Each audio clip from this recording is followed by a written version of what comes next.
E aí, tudo bem? Vamos começar nossa aulinha de administração geral no EBSER pós-edital, a prova se aproximando, né?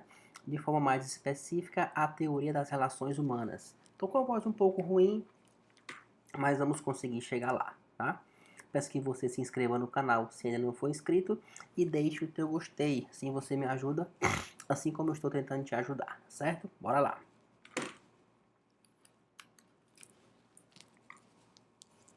Teoria das relações humanas.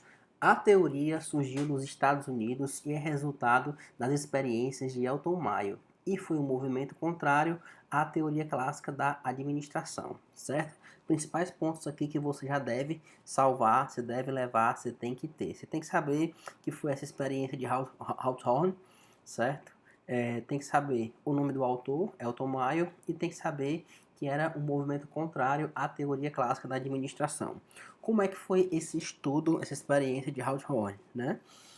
Elton Mayo era um professor de Harvard que queria testar uma premissa, né? Se é um estudo científico, ele tinha uma premissa. Ele queria descobrir, o objetivo dele era identificar como a variação da luminosidade no ambiente de trabalho afetaria a produtividade. E a tese dele era assim: se a luminosidade for alta, se eu aumentar a luminosidade, eu aumento a produtividade. Se eu baixar a luminosidade, eu diminuo a produtividade. Então ele queria identificar, olha a palavra que eu vou dizer agora, se as condições físicas afetavam ou não, né, ou como afetavam a produtividade dos colaboradores. Mas o que ele percebeu? Que qualquer alteração de luminosidade, seja para mais ou para menos, provocava aumento da produtividade e o desempenho dos funcionários. Porque os empregados estavam se sentindo importantes, estavam ali arrodeados de pesquisadores, de cientistas, de professores que estavam dando atenção para eles, estavam sendo objeto de uma pesquisa realizada por uma grande universidade, como a Universidade de Harvard, né? Então aquilo para eles foi algo sensacional. E qual foi a conclusão de Mayo? Elton Mayo concluiu o quê? Ele disse: o aumento da produtividade não se relaciona com a intensidade da luz, com os fatores físicos que ele estava procurando, mas com a atenção que eles estavam dispensando aos colaboradores, aos funcionários. Então, ó, eram fatores psicológicos, tá? Em vez de ser as condições físicas do ambiente que influenciavam na produtividade, Elton Mayo concluiu que eram os fatores psicológicos que afetavam a produtividade, estavam se sentindo importantes, né? E depois o estudo teve ainda outras fases que não é tão relevante para a gente, tá? Então, Maio concluiu que a ênfase que antes era nas tarefas da administração científica de Taylor ou na estrutura organizacional na teoria clássica de Fayol deveria ser nas pessoas, né? Deveria ser nas pessoas, nos aspectos psicológicos das pessoas. Então, os conceitos da administração antiga para Elton Mayo, autoridade, trabalho racional, enfim, iam perdendo força e tinha que se focar em algo voltado ao psicológico, a liderança, a motivação, aos grupos informais, a comunicação e por aí vai. Então, nas relações humanas, na teoria de Elton Mayo, o homem não era aquele homem econômico, né? Que a motivação principal dele era o dinheiro. Não, o dinheiro aqui, a motivação econômica era secundária. Aqui a gente tinha o homo social, o homem social. Ele era movido por outros aspectos, como aprovação social, reconhecimento, recompensas simbólicas e esse tipo de coisa.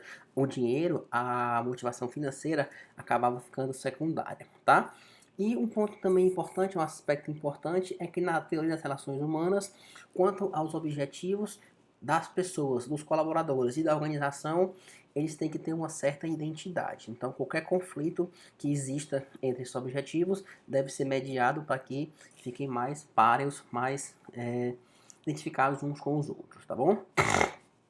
Desculpa. Algumas conclusões foram retiradas da experiência e foram as bases das teorias das relações humanas. Principais conclusões: o nível de produção é resultado da integração social. Então, a produtividade se relaciona a como os empregados estão integrados socialmente. Quanto maior a integração social, maior a produtividade. Comportamento social dos empregados. Então, os empregados não agem mais de maneira isolada, eles agem de maneira integrada. E esse comportamento deles, o comportamento do colaborador, se dá de acordo com o comportamento do grupo que ele está inserido. Então, ele não é mais alguém isolado, ele agora é membro de um grupo, né? Elton Maio também percebeu que organizações possuem grupos informais e passou isso a considerar, diferentemente de Fayol e de Taylor, né, que só olhava para os grupos formais, a teoria das relações humanas passou a olhar a organização composta por grupos informais. Outro ensinamento era as relações humanas. O que isso quer dizer? Que os empregados participam de grupos sociais dentro da empresa, então sempre a interação social fazendo essa relação humana. Então o administrador, o gestor, ele tem que compreender que as relações sociais vão se voltar a buscar um melhor resultado. Ele tem que trabalhar isso para conseguir mais eficiência de cada subordinado, né? Também se percebeu a importância do conteúdo dos cargos, então assim, a tarefa de cada um, né? Aquela extrema especialização que era defendido por Fayol na teoria clássica tornava o trabalho muito maçante, muito cansativo. O exemplo do rapaz apostando parafuso, eles não eram produtivos e eficientes. Então, foi-se observado que o quê? Que com trabalhos menos repetitivos, com natureza melhores, com conteúdos melhores, influenciavam a moral do trabalhador, fazendo com que ele tivesse melhores resultados, tá?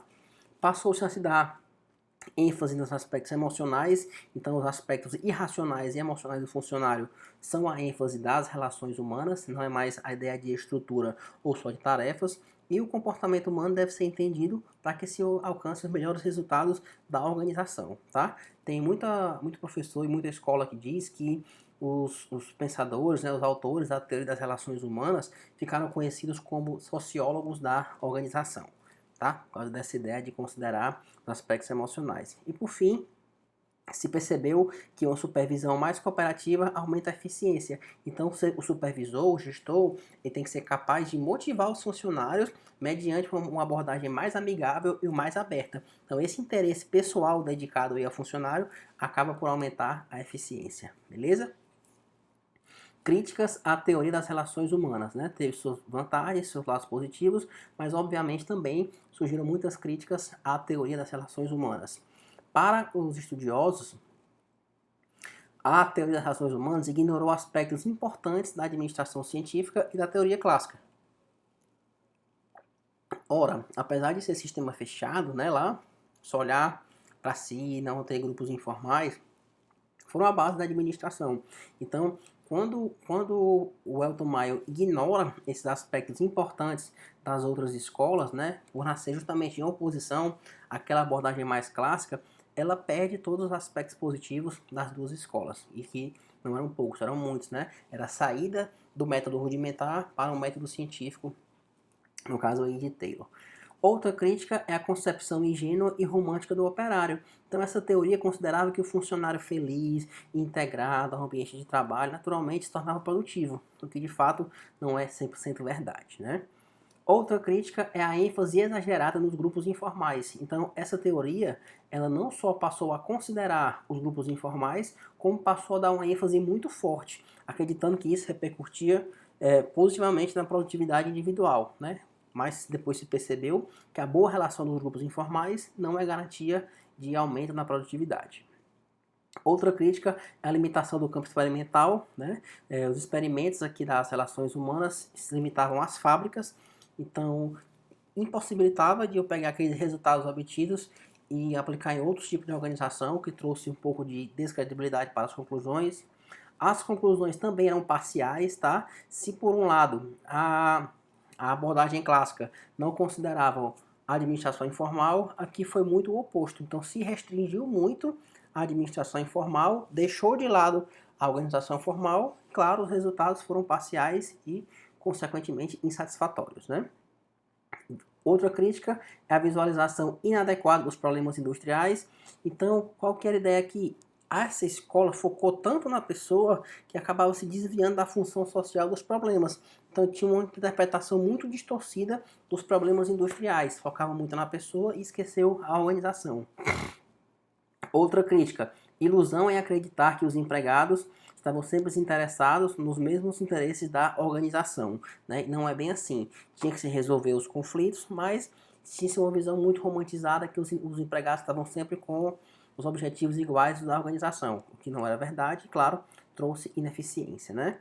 E, por fim, outra crítica se refere à manipulação das relações humanas, porque essa forte manipulação das relações humanas, o gerente super motivador, tentando resolver os conflitos, olhando para a empresa, né, com busca de resultados, funcionava ok no começo, mas os funcionários passaram a perceber essa falsidade nesse tratar, né? Que era mesmo uma manipulação só para aumentar a produtividade. E não era uma atenção, não era um foco real em si, era só para aumentar a produtividade. Então isso gerou muito na prática instabilidade nos relacionamentos entre funcionários, colaboradores e as organizações, tá?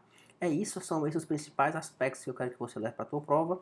Resolva algumas questões do assunto. Se ficar alguma dúvida, me chama, tá? Espero que você tenha gostado e principalmente que você tenha aprendido. Se inscreve no canal e deixa o teu gostei, que aí você me ajuda também.